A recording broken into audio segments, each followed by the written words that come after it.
let me get on the side that they were on. I don't use that today. Beat some That of gets you in those trouble. guys. You know, after the 20th century, 93, it's like this on the nest, got blown down. Every Alright, day, then. building a nest. Slide it down the tail. One hit You ain't standing up to run off on me, are you? The trees got issues. We got a few But the minutes, I nest see made that. it. And I It's like about 4 minutes. the female on the nest today. It's a little out of my lens range, but you can see her head, so she started sitting in the nest. Good, I'm tickled to death. good.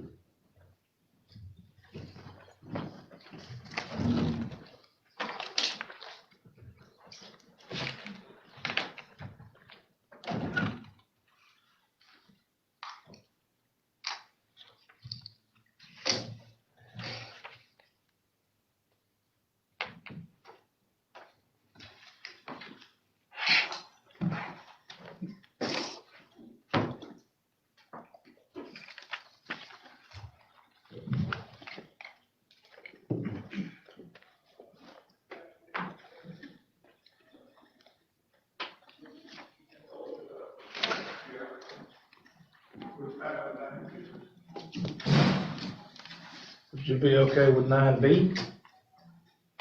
A public request? Oh, that's way back there at the back, ain't it? No, ma'am, that's right behind number 8A, which is on the consent agenda. Actually, it's behind 9A. Usually B follows A. You just call me up there when it's, Okay. that's fine. Very good.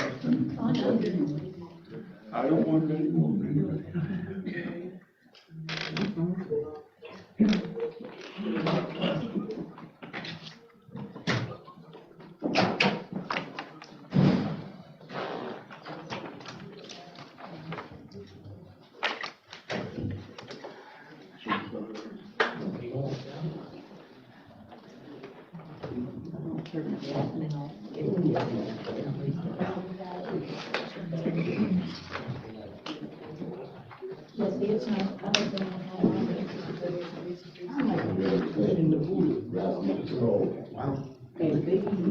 How's that?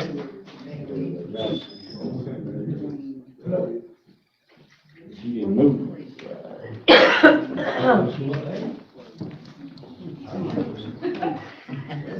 Loaded.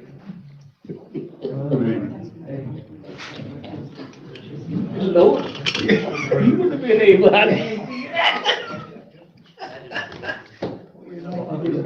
Flop Is though. that the message we get there? Enjoy. I don't think I can hold against you. I got about me that snake, I'm walking in the woods. Yeah, down at Wilson. Yes, sir. Yes, sir. I bought a pair there.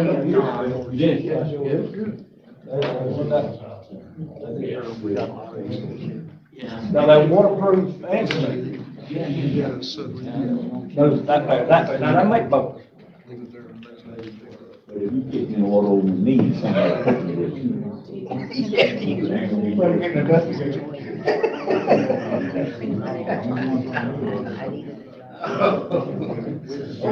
Six oh one.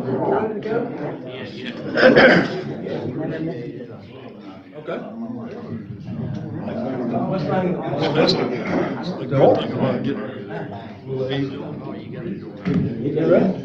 Okay, everybody, if we're ready, I got 6:01, so we'll get started. Mr. Ben's just gonna lead us in prayer. Father in heaven, we thank you right now for this hour. Thank you for this opportunity. Lord, we thank you, just thank you because who you are and what you've done for us and what you're doing right now and what you're going to do. Lord, we ask you to help us from one good degree to another. We thank you, and we thank you because we know it's going to be good. And Father, the time that we're looking at now, let it be a good time. Let it be a learning, Father, that will carry us from this day forward. Thank you for what you're going to do again. Then bless everyone under the sound of my weak voice for whatever problems they have, whatever situation they have, you be in the midst. And they will be able to accept the results. These blessings and all the blessings they ask right now, in Jesus' name I pray. Amen. Amen. I pledge allegiance to the flag of the United States of America and to the republic which stands one nation under God, indivisible, with liberty and justice for all. We'd like to welcome everyone to our December 17th regular meeting, and we've got a few items to handle here about our conference line. That number is 1-917-900-1022 with access code of 32347 pound. That's not a toll-free number, and you may be subject to long-distance charges according to your plan. And when the chair opens the meeting for public comment, please follow the instructions. If you wish to speak, please dial *5. The moderator will unmute your line. When it's your turn to speak, notify you by announcing the last 4 digits of your telephone number. Please announce your name and address, and you will be allowed to speak for 3 minutes. So with that, we have covered our prayer and pledge. Do we have an approval? Did everyone look at the additions? Motion to approve. Motion to approve the amended agenda? Okay, all in favor? Aye. Okay, now we'll move on to our consent items. And if everyone's had a chance to take a look at those. I move. Motion by Mr. Dents, is there a second? Second. Second by Commissioner Moody, all in favor? Aye. Aye. All right, consent agenda is taken care of. So bids, number 9, bids and public hearings. The board to receive bids for the United States Army Corps of Engineers floodplain mitigation drainage project for Steinhatchee Community set for this date at 6 p.m. or as soon thereafter as possible. Any bids? Didn't receive any bids. Mr. Chairperson, if I may speak to that. So what we will have to do, Mr. Clerk, since those are ARPA funds that were reserved for that, we have to have that, we should have had that project under contract by the end of December, which obviously is not going to happen. So what we will do is have a list of eligible expenses that we can utilize those funds for, and then once that, I would say once that is completed, then there should be funds and whatever, there should be funds available for the Steinhatchee project. Does that make sense? Yeah. So we don't wish to abandon the project. We just have to do all the ARPA reporting, and then most likely what that will free up is funds in the general fund for that project. Yeah, we'll have to shift the funding. Mhm. Which actually gives us a little more time to work through some permitting issues. And I've already discussed this with our consultant, and we just have to make sure we report everything. I see. Okay? So no bids? You're just gonna do it at a later date than We'll resubmit? Yes. So we will re-advertise at a later date. We're still waiting for resolution of some permitting and mitigation questions. So actually, I would say it's actually preferred. When we have answers to those questions, we will let the project begin. I see. Okay with the board? Okay, board. All right with the board? Okay, very good. There's nothing, I guess, to vote on there, because we don't have anything to receive, so we'll take that as information. We'd like to receive some more information in the form of a bid, preferably, or 2, so at any rate. So if we go here to public requests, Ms. Moore has asked to go forward, or come forward, if that's okay with the board.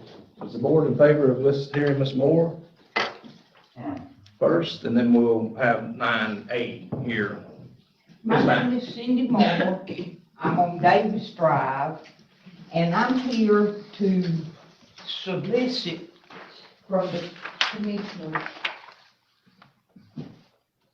for the auction tomorrow that is going to be to help the people at the beaches that still need help. There's an auction tomorrow at the Women's Club, and I've already donated 4 pictures. And Gary and Wanda both have bought one of these. They will be professionally printed. It's a pair of eagles along the Taylor County coast. They're between Blue Spring Creek and Fish Creek Road. And I think it shows the resilience and strength of the people of Taylor County. If a bird can make it, the people of Taylor County can make it. I mean, it just, so, I would like for y'all to consider buying one. They're $30 a piece. Then I'll pay Phoebe, and the reason they're that much is I won Best in Show at the North Florida Fair 3 years in a row. So that's why they're 30 a piece, and then I still have to pay Phoebe. So I would like for y'all to sit, open up your pocketbook, please. Oh, yes, ma'am. How about it, Thomas? It's a wonderful picture. Yeah, you take credit. No. Oh, credit card.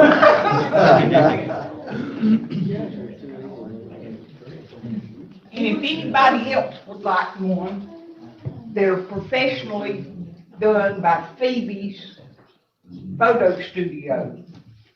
And, so they're better than what you would get at Walmart or somewhere like that. Well, here's my $30, so give me Oh, one. well, thank you. We want one too. Well, I need a piece of paper. I'm gonna give you $30 and a piece of paper. Well, I don't care what, I got to write your name down. I got to write your name down that you're buying one, There it is. but I got to write it down on a piece of Yes, paper. ma'am.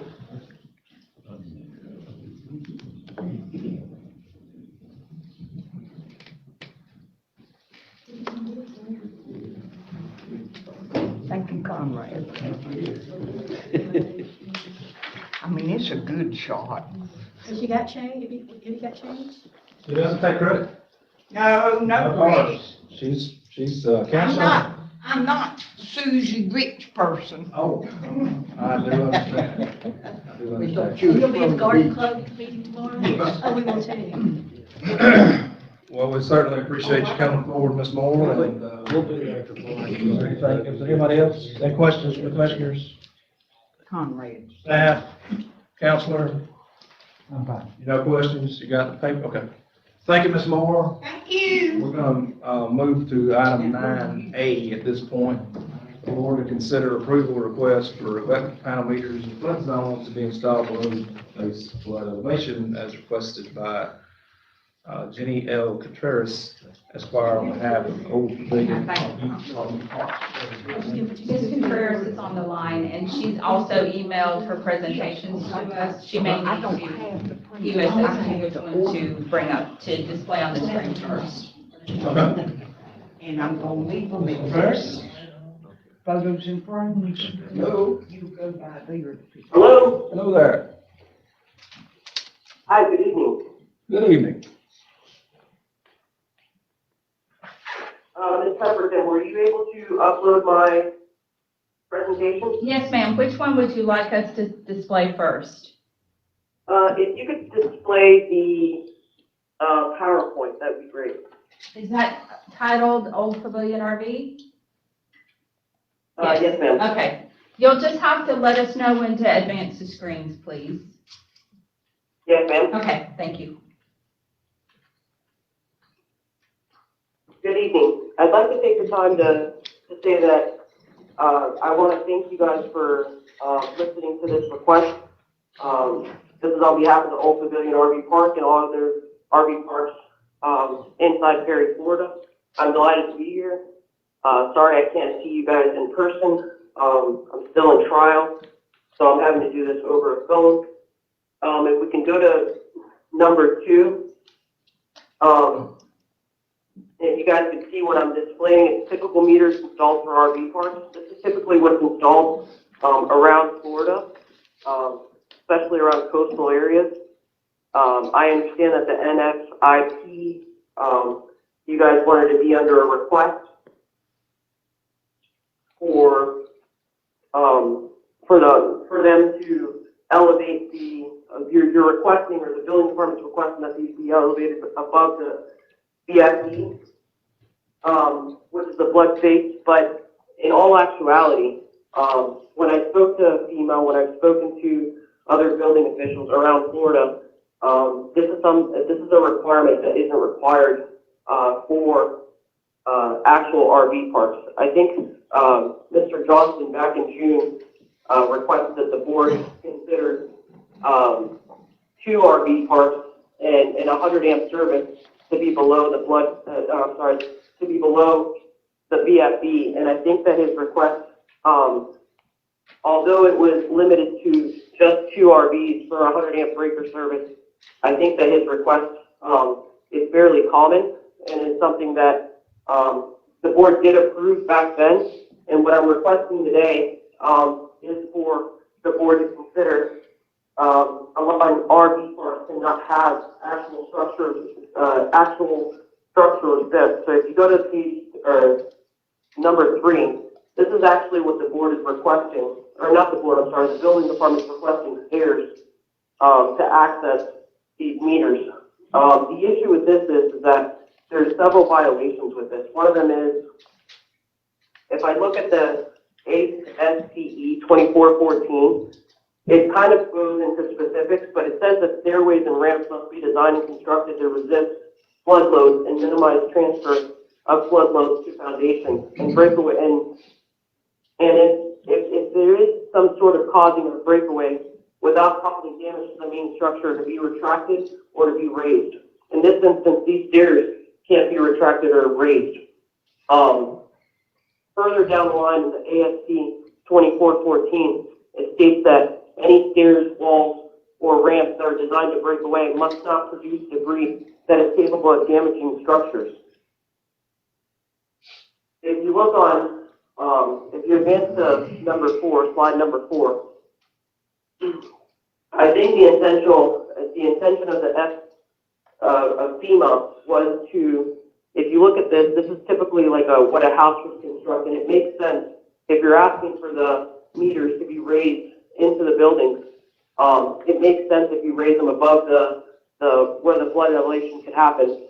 And you know, as it stands right now, where the stilts are, there's a lot of the homes over there down in Keaton Beach, particularly, that happen where the stilts are, and it makes sense to request that they raise them up because there's an actual structure that's up there. It's not where we're making it up to, we're making these stairs that are creating more of a nuisance, and not only a nuisance, but it intentionally, if it does break away, if it does cause debris, it's capable of damaging other structures. If you go to number 5, this is an air view of Keaton Beach, particularly where the old Pavilion RV Park stands. And a lot of what is trying to transpire is there's actual meter boxes all around this property. If I'm corrected, I think there's 6 meters that are around here. So you would have to have 6 of these stairs built in a way where, number one, they're not an attractive nuisance so kids can run up and down them. But more importantly, if the storm does come, a lot of what happens down there is, you know, like this particular storm that just happened, it's going to cause more damage to other things if it breaks away and actually it's not held to a standard. Now, if you go to slide number 6, this is something that across the street, a property owned by Four Rivers. Are you guys on slide number 6, Jefferson? Yes, ma'am. If you go to number 6, this is actually something that's minimal. It's something that if allowed to be built, this is something that is tolerated as far as if it does break away, it doesn't cause any type of damage whatsoever. I think this is the appropriate way to allow these meters and breakers to be stimulated into around the park. where it doesn't create any sort of a nuisance and it doesn't create any sort of debris that could be damaged in any way. If you look at the typical standards for an RV park, you're looking at an area where it's an open area. So there's no specific rule. If you look at any of the FEMA, and I sent over the pamphlet that I sent to all board commissioners about a few weeks ago, and it's the same exact pamphlet that I sent to you guys today, attached, where it literally doesn't go into any specifics. If it speaks about RV parks, it speaks about how they have to be moved and elevated, and quite frankly, anytime there's any type of ever storm, all these RV parks are empty anyways. They move all the trailers. So it's nothing that needs to stay. There's a rule specific to mobile homes, but like I said, there's no mobile homes on this park that stay in place. Everything gets removed.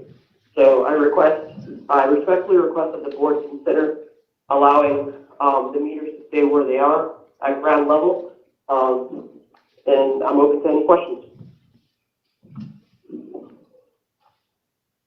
Any questions from the board? I want it done by Florida Building Code, is what I want it done. That's me. Yes, sir. Understand, Mr. Dent? Yeah, well, I concur. If it's not permissible by the Florida Building Code, then I'm with the Florida Building Code. That's what we live by. That's our Bible, so. How does that fit in with this? How does this fit in with the Florida Building Code? Florida Building Code does not, if I may respond, Florida Building Code allows us to stay where it's at. The reason why we're elevating it would be because FEMA, and this is in particular, RV parks aren't allowed to be insured by FEMA anyway. RV parks are not allowed by FEMA to be what? They're not allowed to be insured. So when you guys are a part of, and actually any county in Florida is permitted to be allowed to enter a national, it's called NFI, and basically what that is that it allows discounts for people that are in flood zones to apply for insurance, for flood insurance. So what is happening is,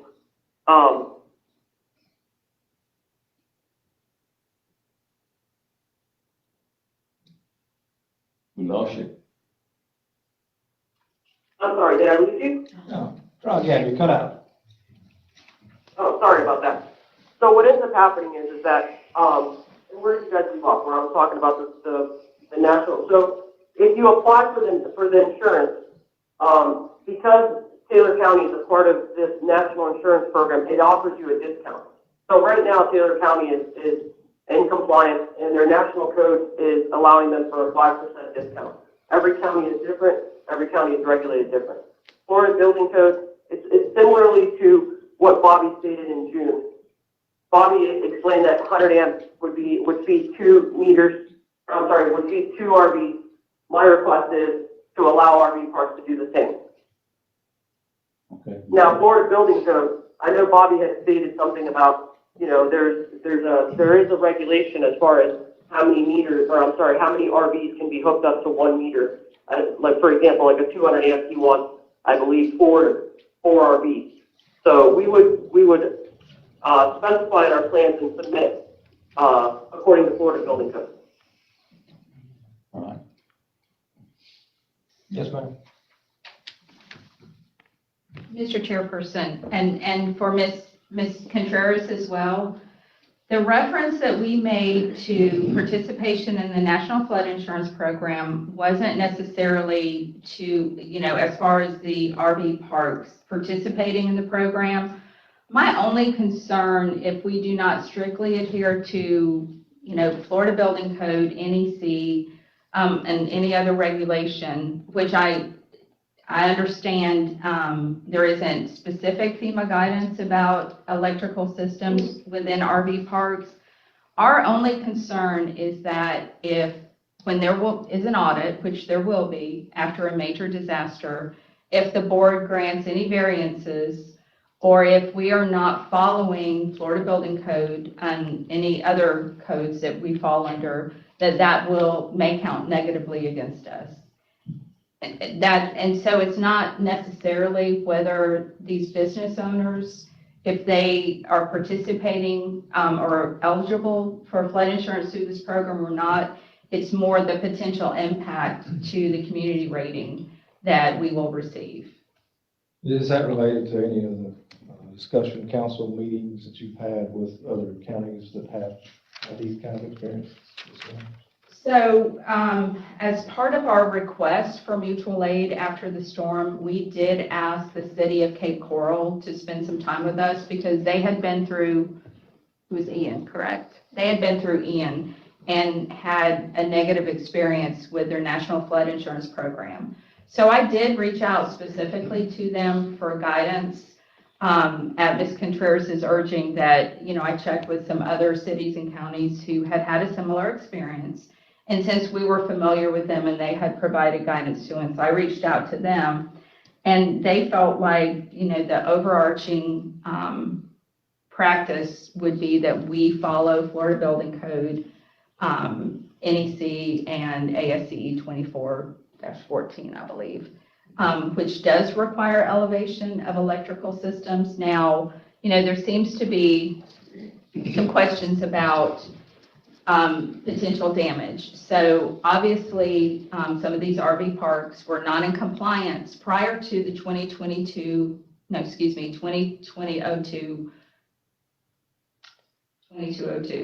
flooded ordinance, floodplain ordinance.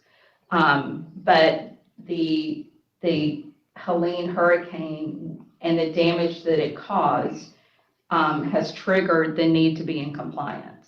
So if there were others RV parks that did not have damage, they did not lose electricity, we would not go to them and say, look, you can't have, you have to elevate. It's the damage that triggers, the permitting or the request for elevation. Bobby, did I say that correctly? Okay. So in this situation, due to the extent of the damage from the storm, that's what has brought us to this point today? Yes, that's my understanding. So if the damage were not that extreme and the utility was safely supplied, then this wouldn't be a consideration, not just for this property, but for any property, Correct. whether it be commercial or residential. Is that fair?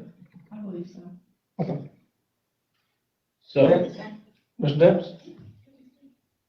I looked at that, what do they call it, the stairs and all of that, it's not supposed, I can understand it being on the house, when you build a house 18 feet high and then you have the utility, electrical box on the house, like a house we have right here on the ground.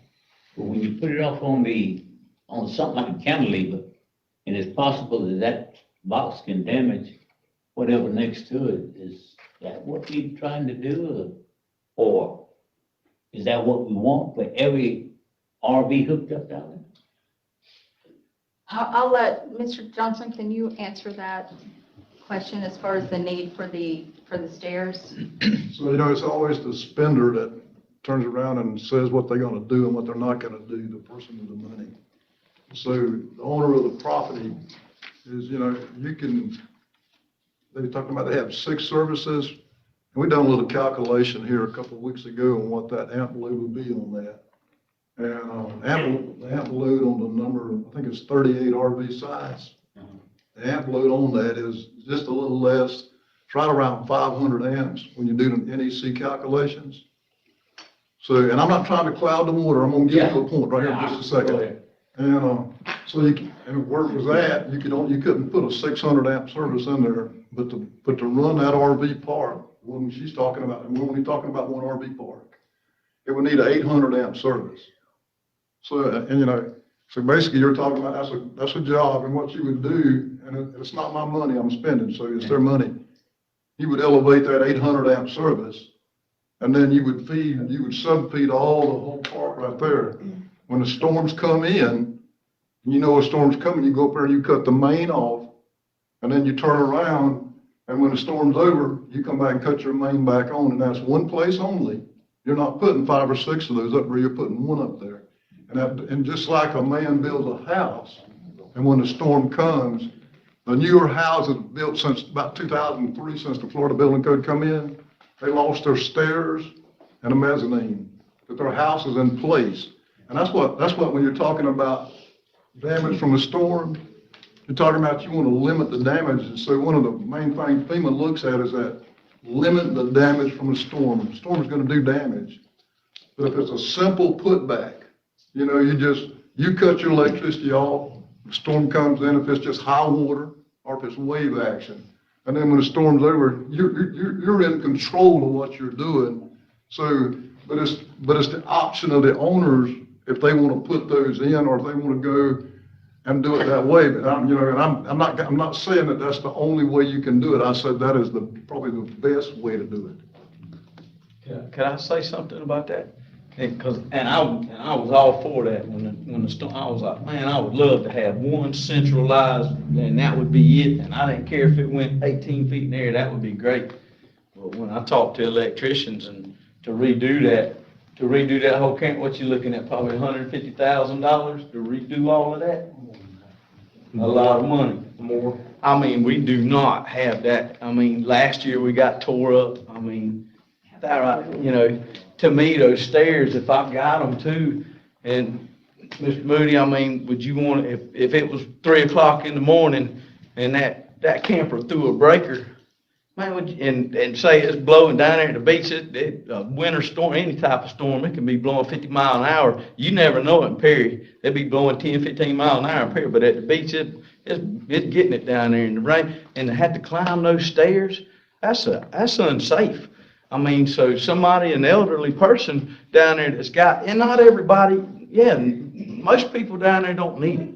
They need a 100 amp service to run their camper down there.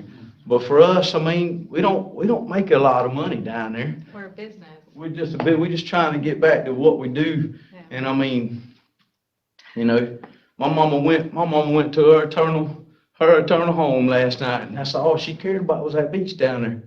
And her property. Her property. She's been there 40 years. And, I mean, it's tragic that this storm hit. And, I know there's a lot of stuff that's not up to code down there. But, I mean, man, it's a little old campground. And this county's hurting.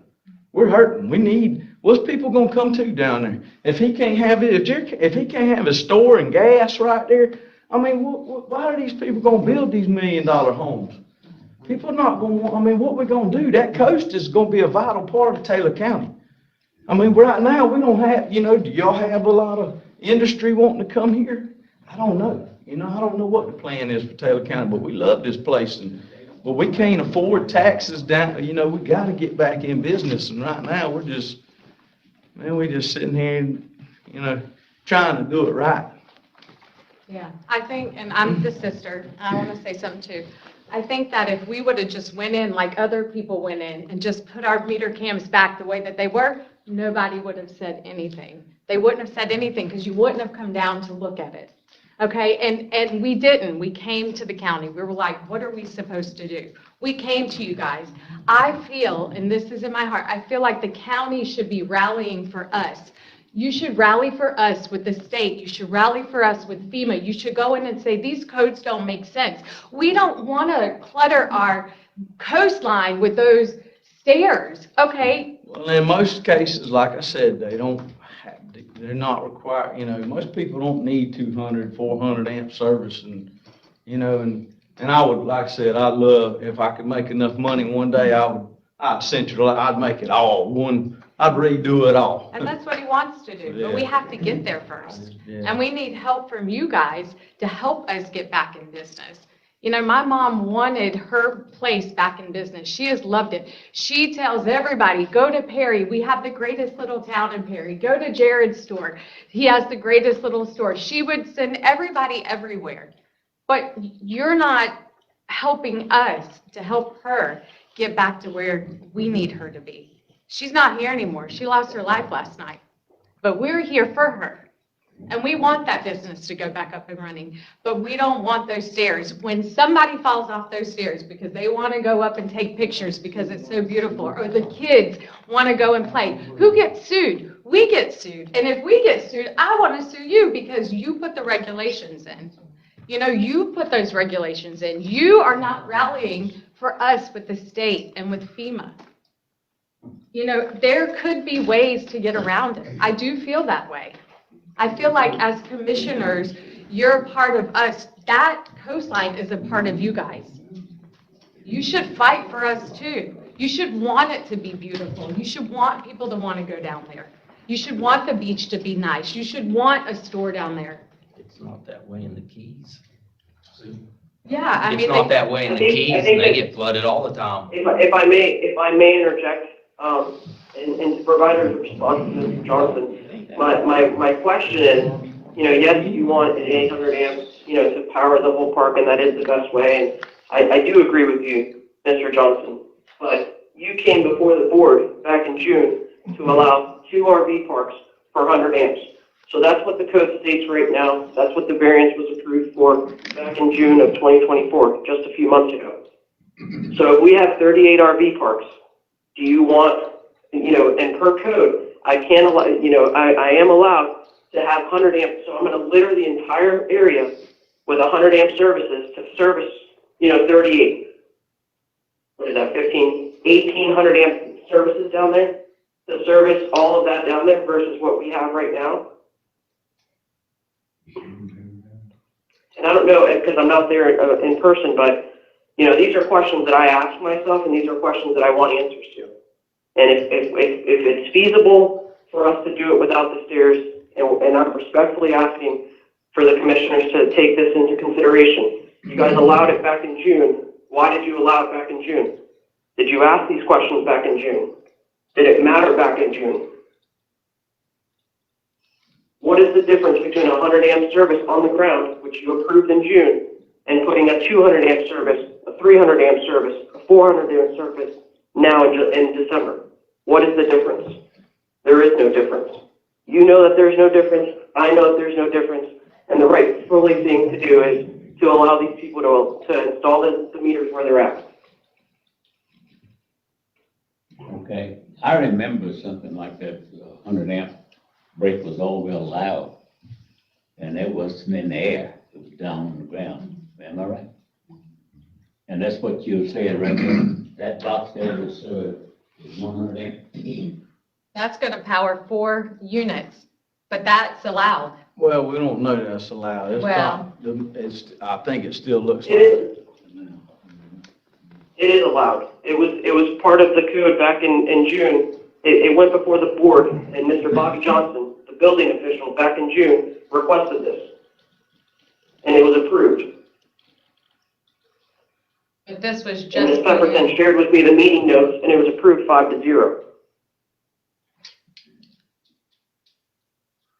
So if there is a difference, Mr. Johnson, please tell me what the difference is between the 100 amp that you allowed, or that you requested back in June.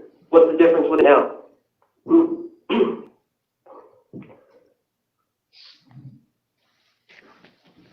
The request that, It totally makes, I'm sorry?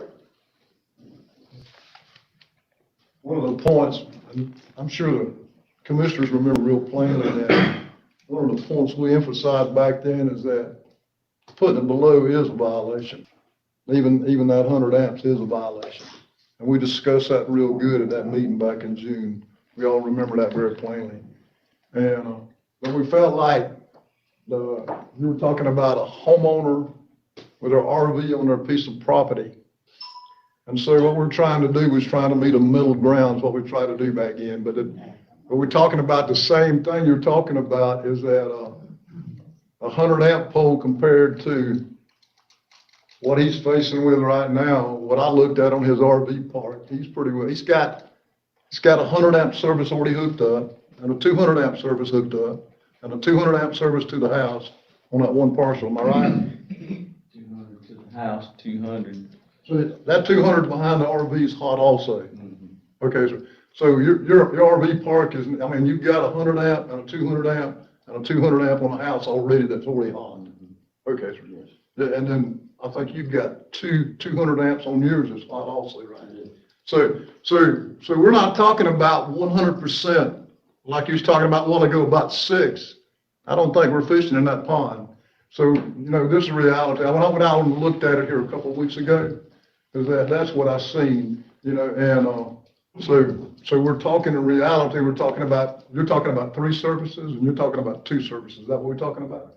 I have 7. Yes, sir. You have 7 services? Yes. Where's your 7 services? In the campground and the apartment that's there. That apartment is different now.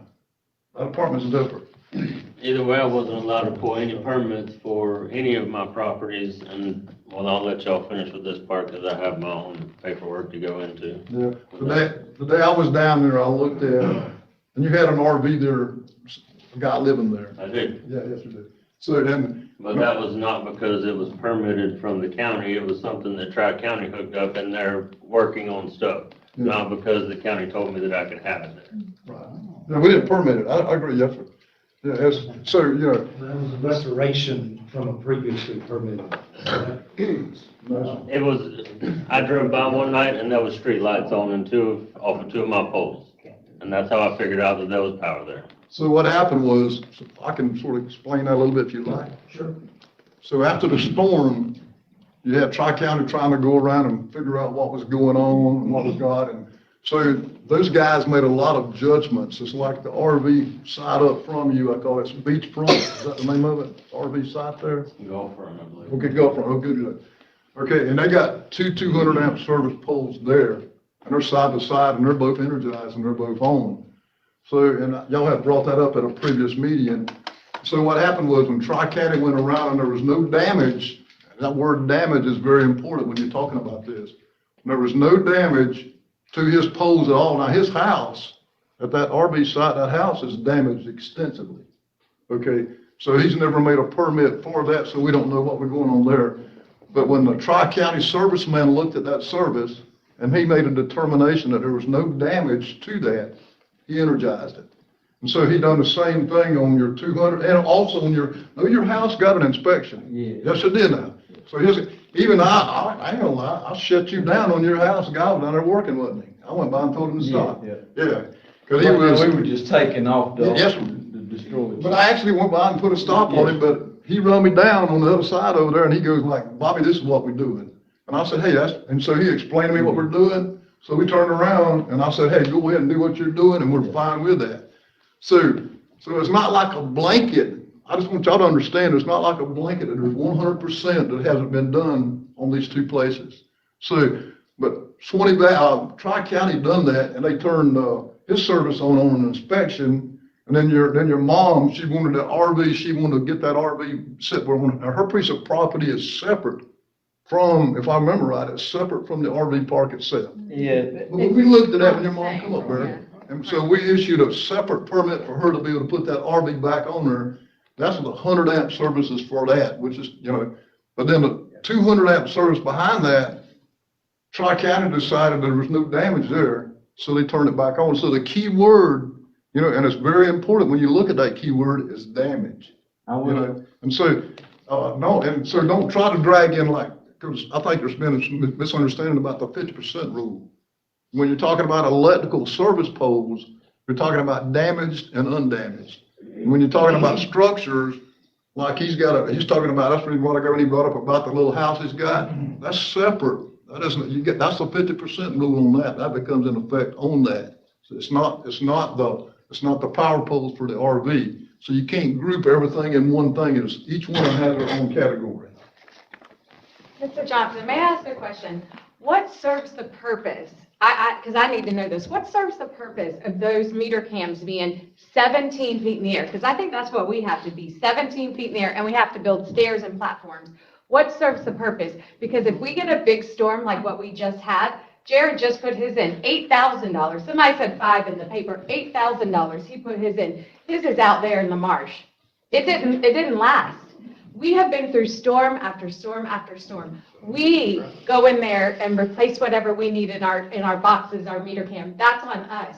You're asking us to build stairs that are probably $10,000 plus meter cam, plus all of that you got to go to the top. what good does it do? I'm just curious, because you go up there and you turn it off. Well, we turn our meters off. Everybody takes their units out. The only reason why ours were damaged is because we had 2 houses go into them, and 1 house is over here that went into them. It was water, wind, and houses. That wasn't our fault, but that's why our stuff went down. So I'm asking you, what difference does it make if it's here or here? And I know it's due to the flood insurance, and I know you don't want to lose that. But like I said before, I don't understand why the county won't get with FEMA and the state and say, hey, listen, what can we do to change these regulations? Because these regulations are not suited for us. And we need our people to come back, and he needs to get back in business. We need to get back in business. We want to create a beautiful coast. This coast is an unforgotten coast, but it's beautiful. And you guys should love it. It's a part of Taylor County. It's almost like you want to cut us off and not have anything to do with us. But we are a part of you. Mr. Chairperson, if I could speak to that, for everyone's information. This topic has come up multiple times between conversations with the staff, state mitigation, FEMA representatives. We had a delegation from FEMA come to our office last week, which was a post-disaster NFIP roundtable. This topic came up. So in order to help us better understand the regulations, the community rating, the NFIP, FEMA rules, they have agreed to hold a workshop with the board and of course with the public. We're looking at the 2nd week in January so we can get past the holidays, get past the first meeting in January. This was discussed again today on a conference call with state mitigation. We haven't forgotten you, and we're just searching for answers. But I think, and I don't want to push off a potential decision. That's not what I'm trying to do.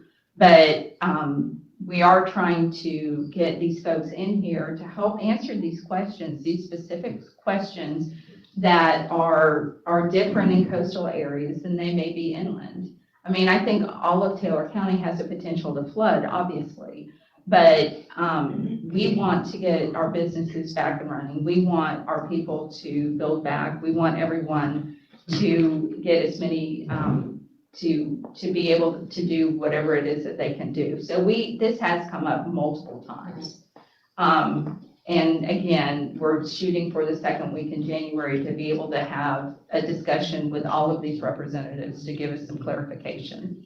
That would be great. I still don't understand what is the reasoning for them to be so high, because whether a storm comes in or not, they're going to be flooded and underwater. It's not the state's responsibility to replace them. It's not the county. It's the owner. It's the Jared's. It's ours. It's us that has to replace them. So I don't understand why they have to be up. I'm still trying to get that. I understand on a house because the house is way up, but I don't understand on a business or an RV park.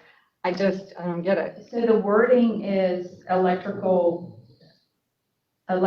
systems, equipment, and components is the way that it's worded in the Florida Building Code. And I think that the other guidance mimics those words. I don't always understand why the rules are what they are. And that's what we're seeking to understand. And to your point, I understand what you're saying, but I'm more concerned about if there is any potential impact to our community rating. Because I think this would be considered a variance. And so if there is a post-hurricane or even an annual audit with our NFIP, I believe that's one of the questions that we have to answer is if the board has issued any variances. Now, formal variances are supposed to be site-specific. We learned today that, so I just want to make sure that before we go down that road, and that is something, we do have a provision for variances in our code of ordinances. And I don't know if Conrad wants to speak to that more to explain the process, but there is a provision for variances. I just want to make sure we all understand the impact. But what insurance, because like right now, there's hardly anybody getting any insurance money. I saw Mr. Curtis down, he got a 40-cent check.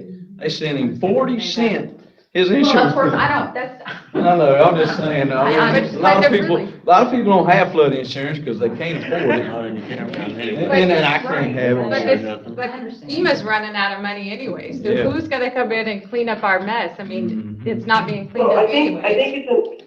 think it's important to go back to the specific question that I asked earlier. And it goes back to, Mr. Johnson stating that he, when he applied, when he requested, what makes our request different than his request back in June?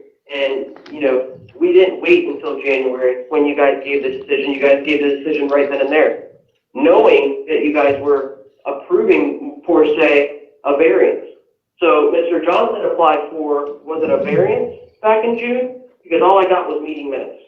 And he requested that 2 RVs be hooked up with a 100 amp meter. I don't understand the difference if I hook up 4 RVs for 200 amp meters.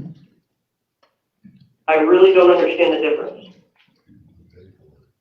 This is classified. If you read the FEMA pamphlet that I gave each and every one of you, this type of structure, if you want to call it a structure, is a floor. It's designed to be flood design class 1 that stipulates buildings and structures that are normally unoccupied and pose minimal risk to the public and minimal disruption to the community should they damage or fail due to flooding. Miss Jenny, what page was that on in the bulletin you sent us? Do you recall? I was gonna bring it up on the screen.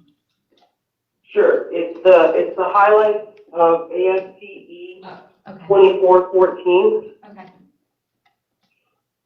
Hold on.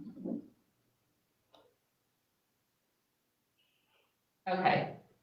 Is it page, Page 5 explains what okay, with these types of buildings, everything falls under a class or a code, 1, 2, 3, or 4. And if you refer back to, it kind of goes into what it is, what type of, let's take each individual one for what it is. It's a 200 amp breaker with a meter that's hooked to 2 4x4 posts and, let's say, for the sake of it, a plywood. And this is how it's installed. If you go back to page 4, it shows you what is allowed, what design class 1, what design class 4, and it specifies where it needs to go. So going back to, I know I've had a conversation with Mr. Johnson several times. I know I've had a conversation with Mr. Bishop a few times. And one of my main questions that I want to get answered today is, we're being compared to Steenhatchee. We're being compared to the restaurants. I understand that these restaurants, again, these are huge structures that are having to be elevated. I understand, and I guess we can all understand, why also electrical, hey, if you're putting the building up there, heck yeah, put the electrical up there while you're at it. But under the current code right now, I'm allowed to go out there and start digging holes and putting 100 amp services all over there. Tri-County's gonna hate me, but I could put 18 of them all around this park, and we wouldn't be having this discussion. Because it's already approved per your ordinance that you passed back in June. Yeah, I've been hearing this, I reckon, for the last 7, 8 months. I get more confused every time, but this 100 amp breaker that I understand it was allowable. 200 amp at that time was not allowable. Now we come and want to put 4 campers on a 100 amp breaker, is that what it is? No, he said we could do 2 on a 100 amp breaker, so like she's saying, I would need to put 18 poles and have wires going, have the Tri-County wires going to all those poles. Okay. Now, why not, let's wait until January or something. When's that, January when? Let's see. Second week. I mean, we've been out of business, so I'm not making any income. We're paying taxes on a piece of property. We're just sitting there. I mean, it's sad. And I hate it. Like I go watch my boy play a ball game. Yeah. What's Fort Myers doing with all theirs that just happened? They got tons of them there. The Key West down there, they're filled with RV. They don't have them up there. You don't see them when you go through the Keys all the way down to Key West. You don't see them up high everywhere. I mean, there's more down there than you see anywhere in the state of Florida. How does a marina operate? A marina has a transit just like an RV. That's right. Marinas are on the ground. They're not up. The extension cord is all it is. Mr. Johnson? Sir, it's been maybe 2, 3 weeks ago, Ms. LaWanda can verify it, and I come in on a Monday morning, and I asked her a simple question. I said, if somebody has a house that needs repairing, it's been damaged by the hurricane, the first thing they have to do is go in and do the 50% rule. They have to list out what it costs to re-put it back. So I asked her, I said, can you tell, and I haven't told y'all that, but I asked her, and she said she told y'all that. This has been 2 or 3 weeks ago. I asked for what it's gonna cost. I know he said, well, I go $150,000, but I asked for an actual cost. I said, what I would love to see is that whatever you gotta do is everybody, we permitted quite a few people that's remodeling their houses, but they all have to sit down and fill out that 50% rule. You know, it doesn't matter what the cost is. They have to go through the forms and they have to go through the litigation of providing what we need so that we have those forms filled out and everything done. So I've asked this, and I've never got any response or any figures or anything exactly. Well, even, So if it's gonna cost, if it's $150,000, I think y'all would like to know that compared to this right here. Because what they're basing their whole thing on is the cost of stuff. They're not basing it on nothing but simply, this is what it's gonna cost me, and I don't feel like I wanna pay that. Well, I don't know what the cost is. I've asked for that cost, but I haven't received it. So I would think that if I would love to see y'all ask them to give us the cost to fix exactly with the 2 options. This is gonna be the cost to do exactly what you're saying, but we think we can get it done for this. And I think it would give y'all, I mean, you know, a good approach, you know, a different look or whatever it would be that way too. May I say something?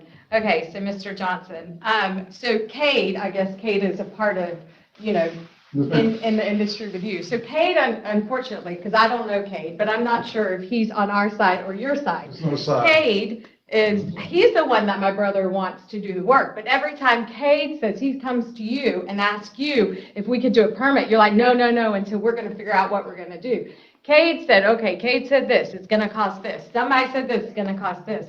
And unfortunately, we were going to get you those costs, but 11 days ago, we had to put my mom in the hospital for a procedure that she was supposed to come out of, and she didn't make it. So we haven't had time to get you those figures. However, we will get you those figures, but I don't think that it matters because those stairs are a nuisance. The stairs are a nuisance. They don't look good. They are going to be a liability. Believe me, a liability. And when we get sued because somebody falls off of that, I'm going to sue you because of your regulations. And I'm just saying that because it's not fair. Ms. Pepperton? Yes, ma'am. If you go to the variances, my document that says the variances in the National Flood Insurance Program, I mean, just to answer Mr. Johnson's question, it literally says here that financial burden is not. We're coming to you, and my request to you is because this is outside the box, right? This isn't a house. This isn't a gas station. This isn't a hotel. This isn't a structure that's going to be elevated in the air. This is actual land, okay? That and Mr. Johnson actually told me the other day that it doesn't matter, and this is his wording was, it doesn't matter if the electrical boxes, it doesn't matter if water gets in the electrical box, it's done. It has to be replaced. It's either 0% or 100%. And Mr. Johnson can correct me if I'm wrong. I don't remember. So if I'm sorry? I wrote that down, you're saying? You said that if an electrical box gets water in it, in your opinion, it's 100% damaged. It needs to be replaced. I wrote that down? Did you write that down? Yes, ma'am. No, this was a phone conversation. Okay, okay. Regardless of the point, what I'm getting at is financial hardship isn't the problem here. The problem here is that you have something that's outside of the box of the regs and the norms. There's nothing in this FEMA. Okay, if you look at the FEMA, it regulates recreational vehicles. It regulates houses. It regulates farmland. It regulates everything in the world. It doesn't regulate RV parks. So it literally says anything that you read, any pamphlet that you read, you call FEMA, their response is, this is what the statute is, this is how you're supposed to abide by it. And, you know, in my opinion, I've called St. Pete, I've called Monroe County down in the Keys. This is considered what you consider a variance. Ms. Contreras, are you looking at 2.2 evaluating a floodplain management variance? Is that what you're referring to, where it has the sections of hardship, increased risk, minimum action? It's page 13. It's Okay. 3.3.4. Okay, hold on.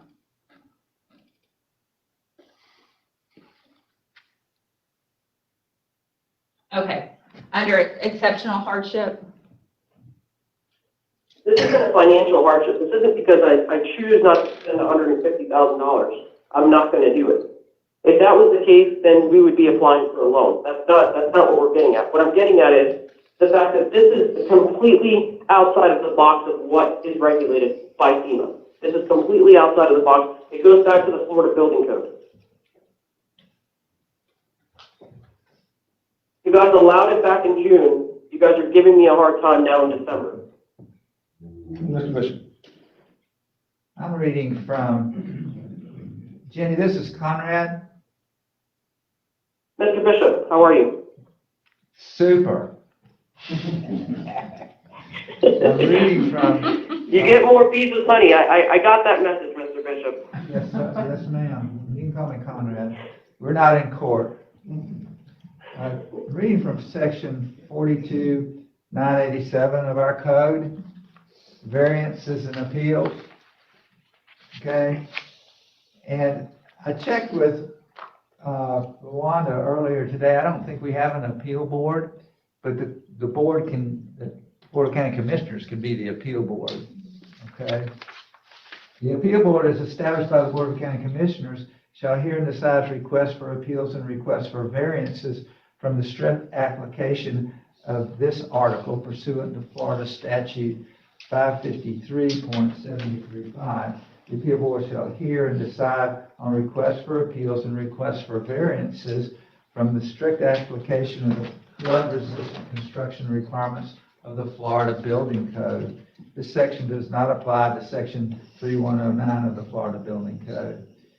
And then it says appeals. The appeal board shall hear and decide appeals when it is alleged there is an error in any requirement, decision, or determination made by the floodplain administrator. The floodplain administrator in our county is the building official. Okay? All right. And of course, if the appeal is denied, then of course any aggrieved person may take it to circuit court. Now, I'm not going to read everything in here, but I'm going to go through some of the conditions for the issuance of a variance pursuant to our code. Variance shall be issued only upon 1, submission by the applicant of a showing of good and sufficient cause that the unique characteristics of the size, configuration, or topography of the site limit compliance with any provision of this article or the required elevation standards. That may be the case here, friends and neighbors. Determination by the appeal board that failure to grant the variance would result in exceptional hardship due to the physical characteristics of the land that render the lot undevelopable, increased cost to satisfy requirements, or inconvenience do not constitute a hardship. Next, the granting of a variance will not result in increased flood heights, additional threats to public safety, extraordinary public expense, nor create nuisances, cause fraud on or a victimization of the public or conflict with existing local laws and ordinances. And the variance is the minimum necessary considering the flood hazard to afford relief. Receipt of a signed statement by the application that the variance, if granted, shall be recorded in the office of the clerk of the court in such a manner that it appears in the chain of title of the affected parcel of land. And the reason is that's notice to the public that there's a variance with respect to the, whatever you grant as a variance. If the variance is for a variant, if the request for a variance is to allow construction of the lowest floor of a new building, and we're not dealing with a new building, as I understood what council has mentioned and what you has mentioned, is all that. And it doesn't have anything to do with agricultural structures. But if you go on the next page, it says, is not located in a coastal high hazard area. In other words, what we call a V zone.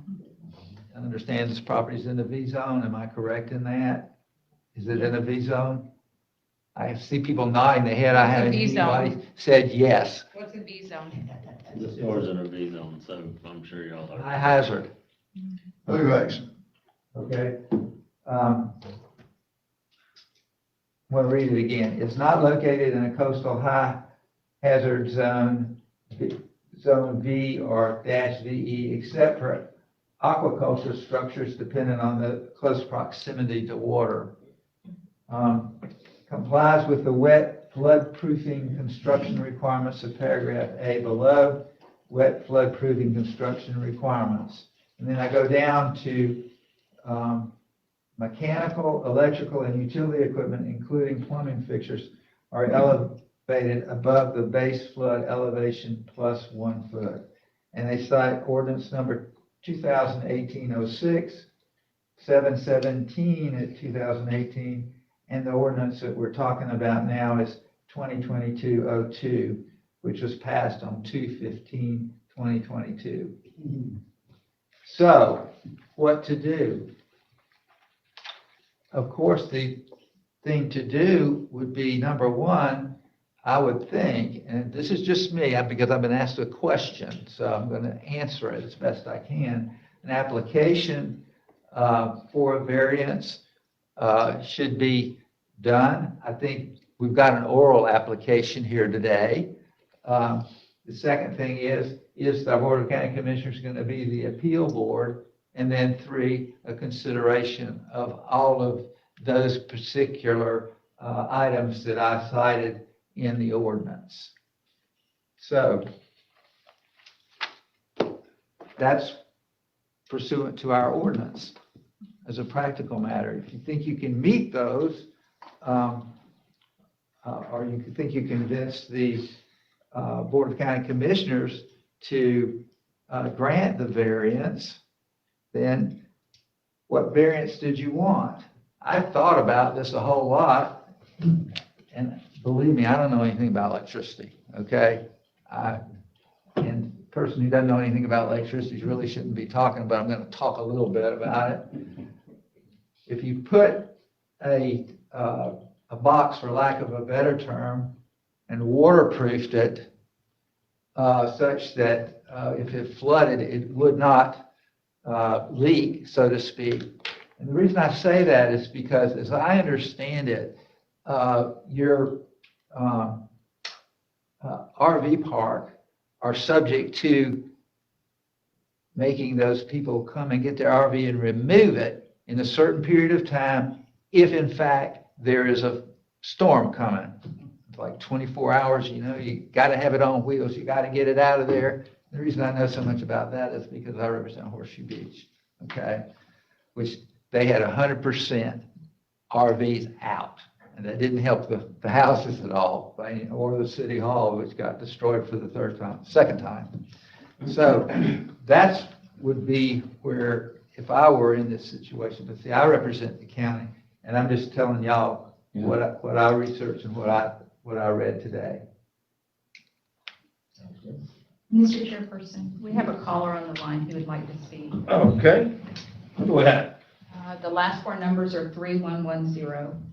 3110. Thank you.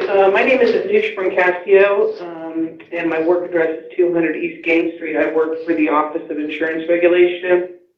And I've just been kind of listening to the issue. It was kind of brought to my attention, and I was more kind of focused on the FEMA and the NFIP and the CRS kind of issues. And we had done a study recently. We commissioned SSU to do a study on the FEMA and the CRS and look back issues, which I know is not an issue for you all, but it's a pretty comprehensive study that might help with your upcoming January meeting about the program itself and what, you know, because I do understand the concerns about making sure enforcement is, that the community enforces it, because we are aware of some communities that have lost their rating after not enforcing their floodplain ordinance. So, but I was just kind of asked to kind of listen and just kind of maybe share that information with you about the study. And I'd be happy to share it with the county manager, and you can share it with maybe everybody that if they'd like to look at it, that might be helpful as well. Yes, please do that. Yes, ma'am. Thank you very much. Any others? We still have Ms. Contreras on the line. Ms. Contreras, I understand. And is there anyone else that wants to speak to this item? Sure, yes, sir. All right. There's Jared Hunt, I'm on Keaton Beach Road. I took pictures of all of my meter boxes for everyone to look at. Yes, sir. Please. The bottom two have X's on them, those are the two that have power.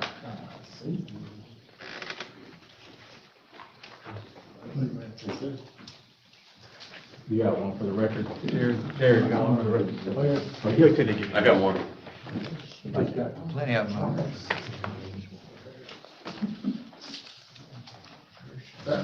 As you can see, all my meter boxes are still standing, even the one that's on the apartment that he said that I had to go through a different procedure.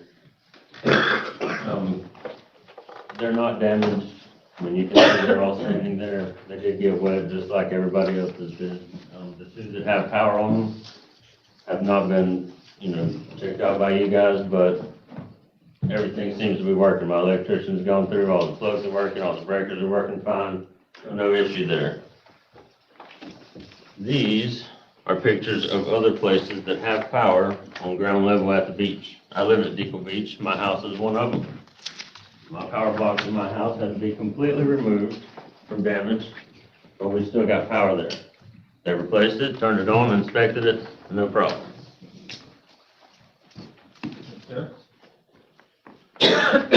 It has been almost 3 months, like the driver there said, since we've had any kind of commerce, business, anything like that going on.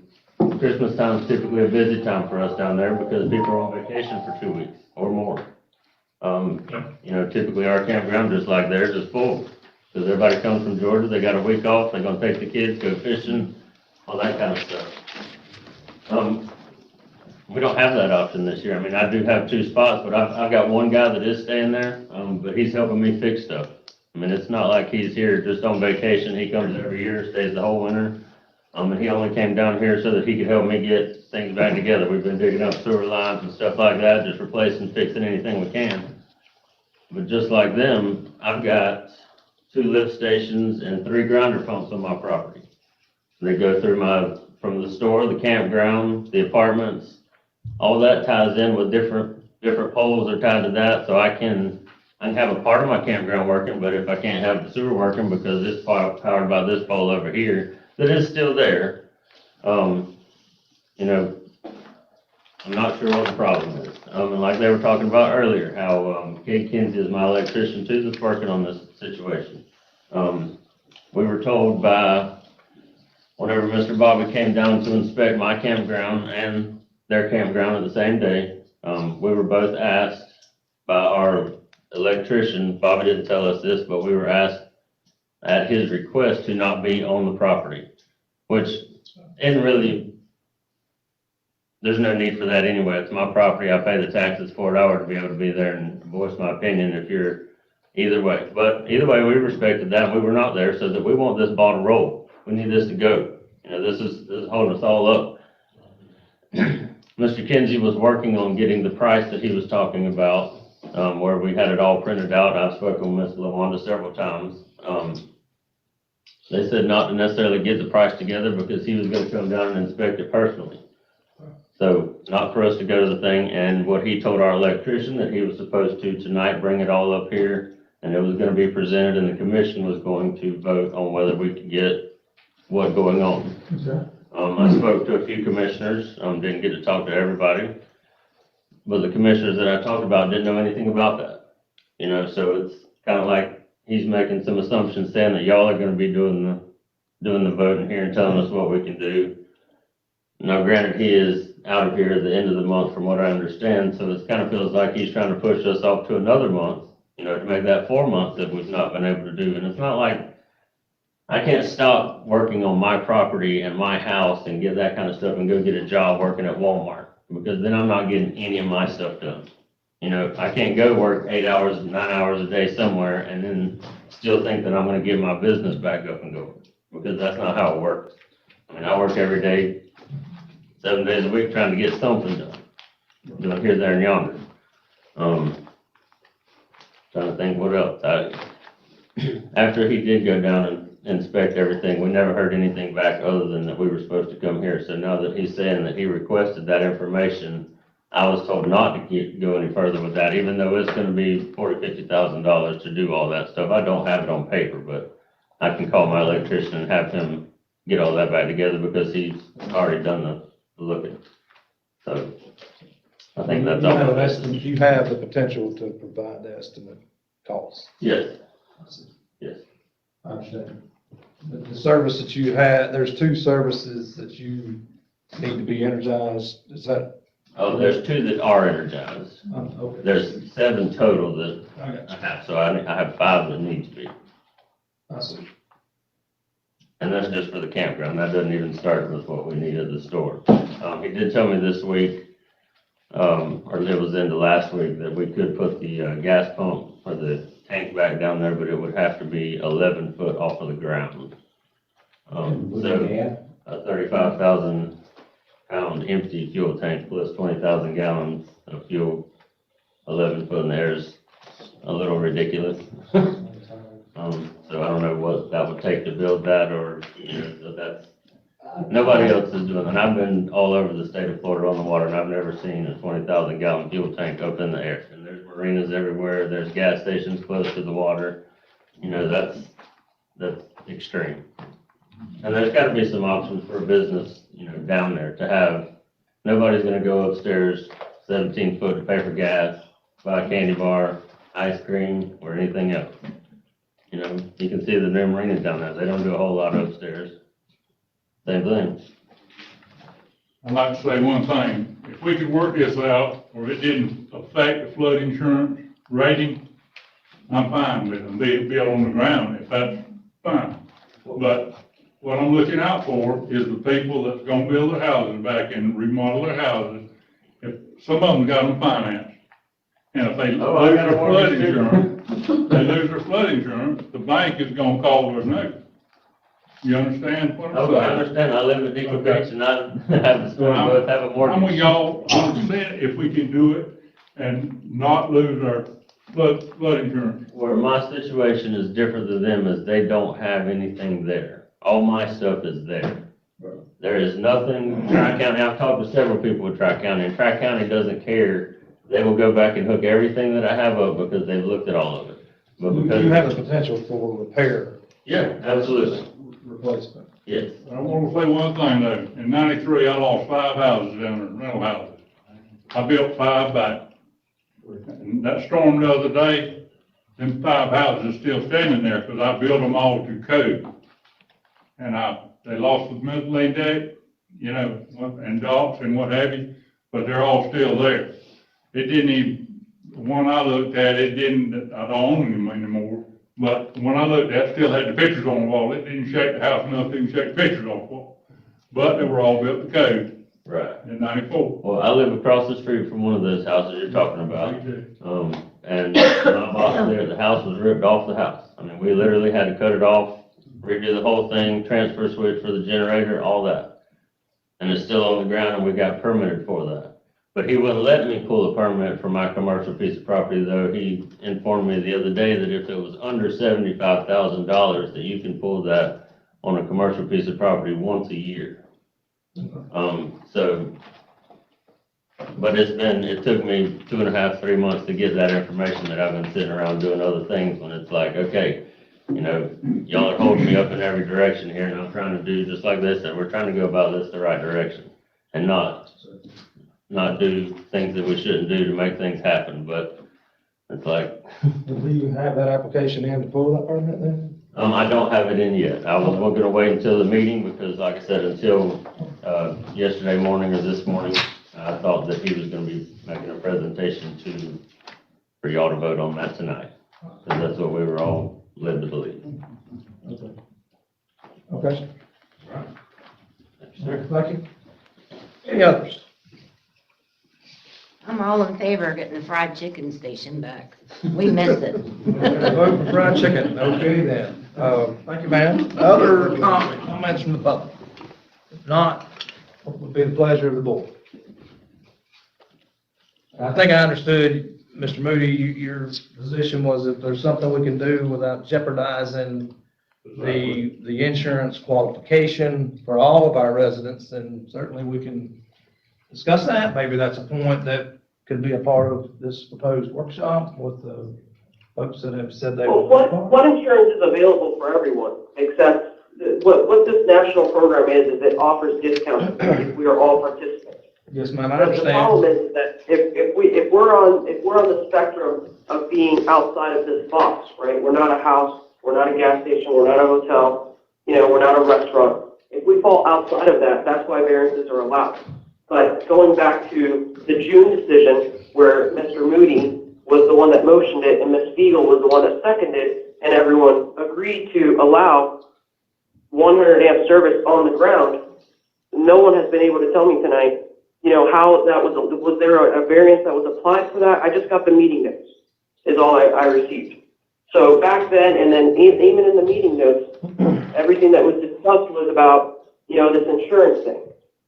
Mr. Newman said, can we get guidance on the implications of our insurance rates? The ordinance states you have 2 RVs.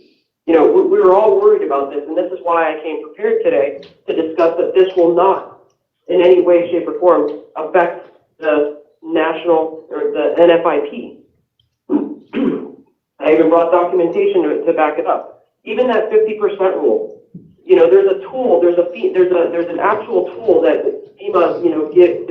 It's like almost like an access portal where you go in and you document like exactly what was damaged in your home or whatever your business, and it tells you if it qualifies. You put the square footage and everything, and it actually tells you if it's documented as over or under 50%. It's not a subjective rule. It's not. It's meant to be objective to help everyone. We just fall outside the box. An RV park falls outside the box. Mr. Johnson back in June understood that RVs fall outside this perimeter.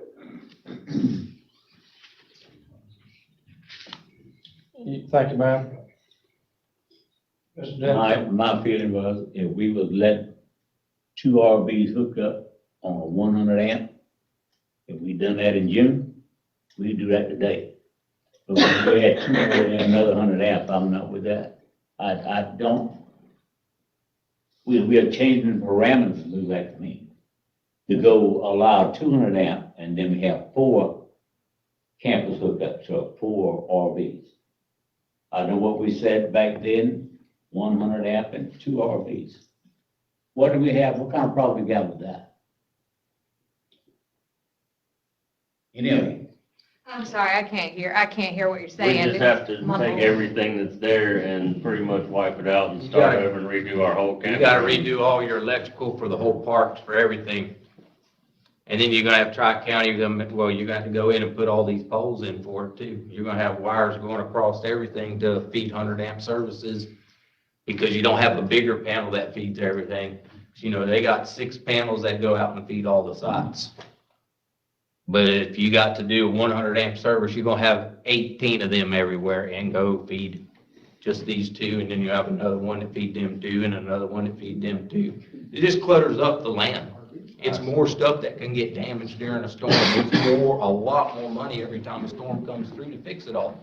And there's no substitute. I mean, they don't get any money from nobody for nothing. It's what they saved through the years to pay for all this. And here they've got hit three times in a row now. They're just trying to get the doors back open to make some revenue.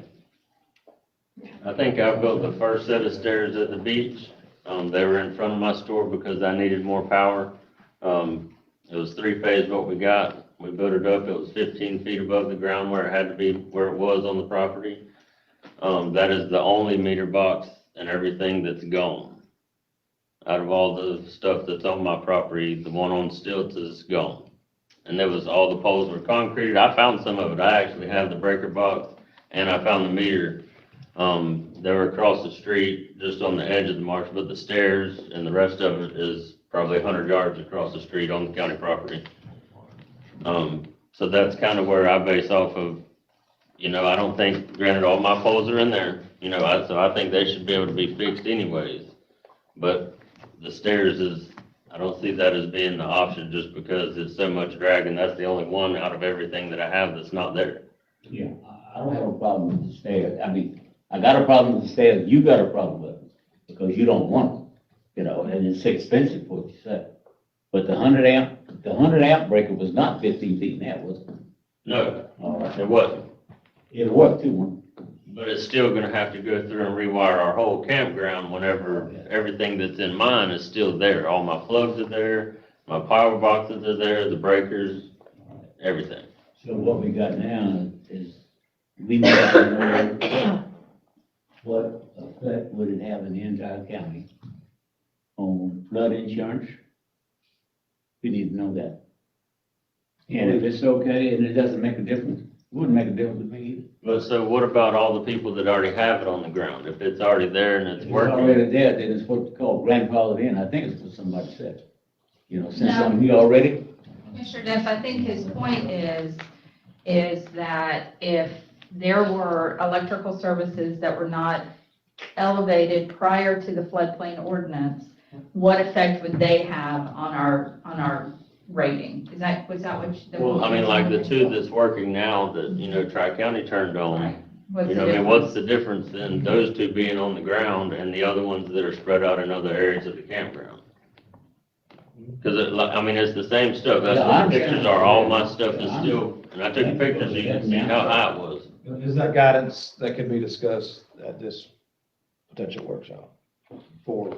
Well, honestly, that was one of our biggest reasons for requesting this workshop, so we could, so these kind of out of the box, what your attorney's calling out of the box, I don't disagree.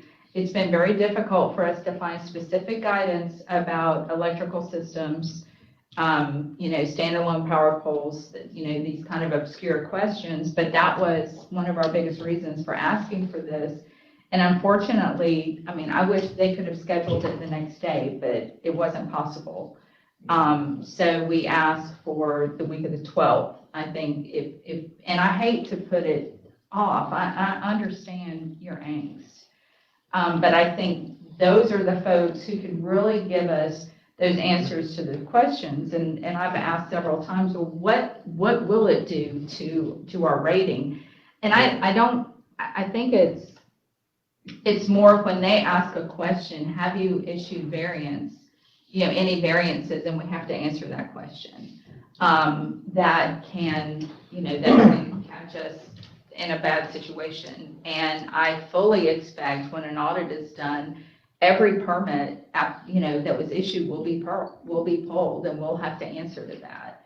So we just want to make sure that we give the correct guidance to the board and our citizens. What's the pleasure of this board? anyway, January 12th, Is there a motion? I'll make a motion. And I'll second, if we wait to January, and if we can work it out, we will work it out. I mean, So it's not if we can't do anything with the properties, we're gonna where we at with leave. flood insurance? Okay. So we got a motion and a second, all in favor? Come to that meeting.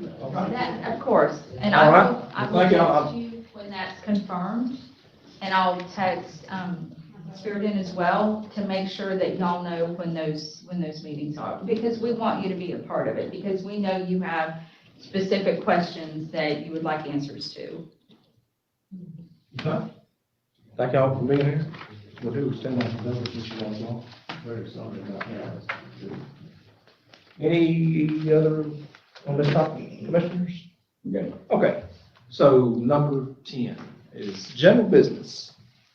The board will discuss potential lease of Kelly Gray voting house site. Would you like to speak to that? Well, Commissioner? certainly, I'm I sorry, can you should speak have to been that. credited. No, we can look into that. So, a little bit of background there for folks that may not be familiar. There is a county-owned site on the Kelly Grade that has a portable building and a well, and electric, and it's no longer being utilized as a voting precinct because that precinct has been located at the Athena Baptist Church.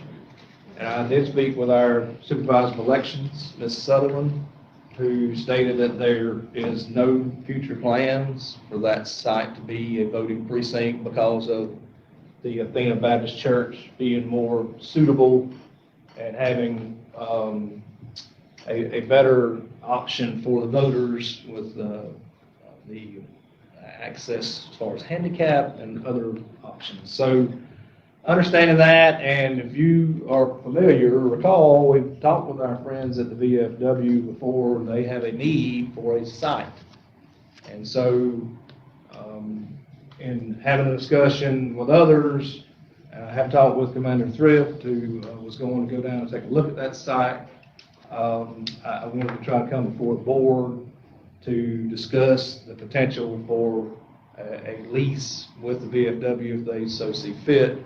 I would say if they're inclined for that measure, that they could meet with our staff counselor to agree to those terms. But at this point in time, it's a portable building on a county-owned parcel that's not being fully utilized, given that the Athena Baptist Church now is that voting precinct. So just wanted to bring that before this board. I'm fine with that myself. Okay. No problem, no, look at it, see can you use it, Okay. and try to work out a lease. Okay. Would y'all be amenable to that, Commander? Sir? Would you be open to meeting with our staff to try to utilize that site? Yes, if it'll give us a home until something better comes open, that'll be fine. We just want a place where we can meet together. And I checked it out, my quartermaster rode with me, and it's suitable, you know. I also heard from Sheriff Paget, who spoke on this topic, who's in support of that. We talked some about security down in that area and some of those issues. And he was in favor of seeking to support this effort, thinking that it would be a way to help our veterans to utilize a site that otherwise is not being used. So, would there be a motion for staff to convene with the VFW and the potential lease for this site? Motion to work with us. Motion and a second. All in favor? Aye. Okay. Thank you, gentlemen. Thank you. Thank y'all. Can I say something real quick? You certainly can. Please come to the podium. I'm old. Oh, we can rush you. Myself and our VFW, we would just like to thank y'all for y'all's continued support in helping us to help our veterans. I mean, it means a lot. You just don't know how much it means to us and how much it's going to mean to our veterans. And the county commissioners are the only one trying to help us. So that's a big feather up for y'all. I'm getting with WTXL News. Once we have to meet with the staff and everything, get everything squared away, and they're going to go up and do a story on the county commissioners helping us out with home. So that'll be some good rapport for y'all, even better rapport for y'all. And I thank y'all for everything y'all do for this town.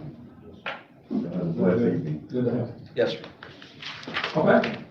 No others on this topic. Thank you, gentlemen. Some of these firms can come together. Thank you so very much. Utilization will be great on that side. Thank you. Okay. Thank you. Thank y'all. Have you received any of the emails with the receipts that we discussed from, that's unfinished business from the last meeting? I did, and I shared those with the clerk. Excellent. Awesome. Okay. Good business. Great. Thank y'all. Thank you. Thank you. Okay, item number 10A, the county staff item, board to consider approval of FDOT supplemental agreement number 2, authorizing resolution for the First Avenue South sidewalk project. Hatchie is agendaed by Mr. Kenneth Dudley, county engineer. Mr. Dudley is not here tonight, but basically this would extend the completion date of the project to January 30th, 2026. And there is an authorizing resolution. We are asking the board to approve the agreement and the authorizing resolution. Is there a motion to read that resolution? Motion, read it. Title only? Second. Okay, Mr. Bishop. It's not in my pack. Oh, you got omitted. I got omitted. Well, that is not, somebody hear that? Somebody put something on the back page on it or something. Oh, we're being efficient. I'll read it real quick. Yes, sir, please, by title only. First Avenue South Sidewalk Project Supplemental Agreement Number 2, Signature Authorization. Okay. Is there a motion to adopt this resolution? Motion. Got a motion and a second? All in favor? Aye. Okay, is there anything else we need to do with number 10A in this resolution? Anyone? Number 10B. The board Mr. can. Chairperson, we need you to approve the agreement as well. Oh, I'm sorry, now you waited till I went to 10B for the agreement? Thank you very much. Okay, would someone please make a motion to approve the agreement? I move. Second. I got a motion and a second, all in favor? Aye. Is there any other stipulations? Okay, 10B, please, the board to consider approval of the FDOT supplemental agreement number 1 and authorizing resolution for the proposed widening resurfacing of McDaniel Road as agendaed by the county engineer. This would extend the project completion deadline until December 31st, 2025. So it gives us another year. I see, is there a motion to read the resolution? Motion to read the 31st, resolution. 2025. I got a motion to read and a second. Mr. Bishop, By title. by title only, please, sir. It's McDaniel Road Widening Resurfacing Scope Project Supplemental Agreement Number 1, Signature Authorization. Is there a motion to adopt? Motion. I got a motion and a second. All in favor? Aye. Is there a motion to approve the agreement, or I get in trouble? Again, Motion to approve. I got a motion and a second. All in favor of that? Aye. Number 10C, the board will consider approval of FDOT supplemental agreement and authorizing resolution for the proposed widening resurfacing of Cedar Island Road as agendaed by the county engineer. Again, this would extend the completion deadline until December 31st, 2025. Read by title only. I got a motion from Commissioner Dennis and a second from Commissioner Moody. Mr. Bishop. Cedar Island Road Widening Resurfacing Scrap Project Supplemental Agreement Number 2, Signature Authorization. Is there a motion to adopt? Motion to adopt. Motion and a second. All in favor? Aye. Aye. Is there a motion to approve the agreement? I move. Second. I got a motion and a second. All in favor of approving the agreement? Aye. Number 10D, board to consider approval of the FDOT supplemental agreement number 3 and authorizing resolution for the proposed widening resurfacing of First Avenue South, agendaed by the county engineer. Again, this would extend the project completion deadline until December 31st, 2025. I see. Is there a motion to read that resolution? Title only. I got a motion and a second, Mr. Bishop. First Avenue South Widening Resurfacing Scope CIGP Project Supplemental Agreement Number 3, Signature Authorization. Is there a motion to adopt this resolution? Motion. And a second. All in favor? Aye. Aye. Is there a motion to approve this agreement? Aye. Second. All in favor of approving the agreement? Aye. Number 11. County Administrator items, the board to consider approval of agreement for building official services as agendaed by Ms. LaWanda Pemberton, County Administrator. So what we have brought to the board is a service agreement for plan review and building inspector services. But basically, this would be an agreement to provide building official services as the need arises. Because of the potential deadline of Mr. Johnson's service with the county, we did request quotes for hourly rates from 3 companies. We received 2 responses and 1 no response. Those prices are within the contractual agreement, and specifically, there is wording in this agreement that this is only upon request of the county. So, in other words, if Mr. Johnson, when Mr. Johnson separates his employment with the county, if we have not filled that position, I would be able to call the contractor and they would supply us a building official normally the next day. And they would only bill us for the actual services that they provide. But also, if we find that we don't need a 5-day-a-week building official from a contractor, we may need a plans reviewer or a plans examiner. That would be at a lesser rate. We could request that as well. So they will tailor to our needs. So this agreement allows for the flexibility given the demands in the department, Yes, basically. yes. And it's only as requested or as the department demands that service. Correct. To avoid outages and. Absolutely. Correct. Any questions from other commissioners on the board? No questions, Mr. Bishop, do you have a question? I did. Okay. Is this what, did you get the amendment that we did? Yes. Okay, so it has the language that you requested to Yes. change the contract that we presented. Is Yes. that right? Yes, sir. Okay, I just want to make sure that I was on the beam on that one. You didn't get amended this time. Yeah. It's a good thing. Okay, very good. No questions from the board members? Is there a motion to move? And a second? Second. All in favor? Aye. Okay, number 12. Well, I did want to wish everyone a Merry Christmas.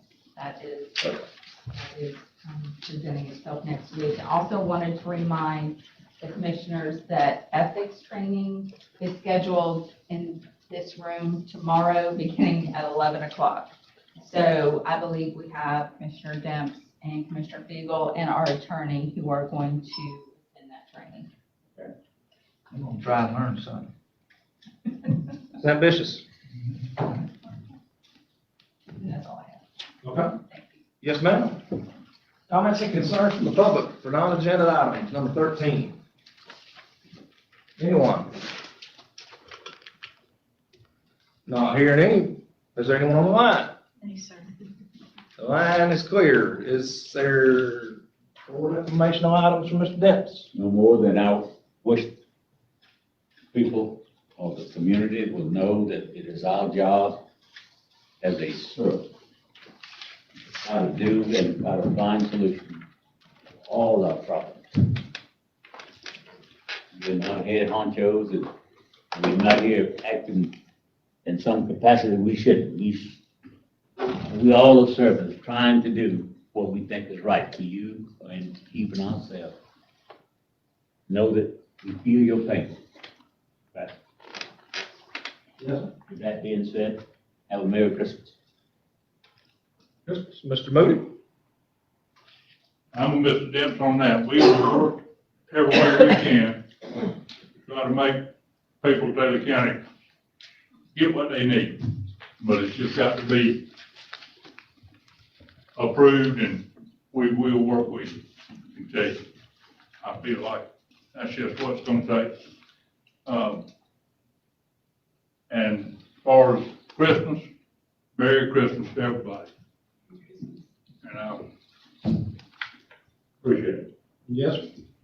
I do agree. I know there's lots of questions and concerns regarding recovery process, but I do think the best options are to seek this type counsel so that we don't make an ill-advised decision or set a precedent that's going in the wrong direction that's gonna lead to other problems. I'm not trying to take more time for the sake of taking time, but we do want to make the right and the best decision moving forward for everybody. So I would agree.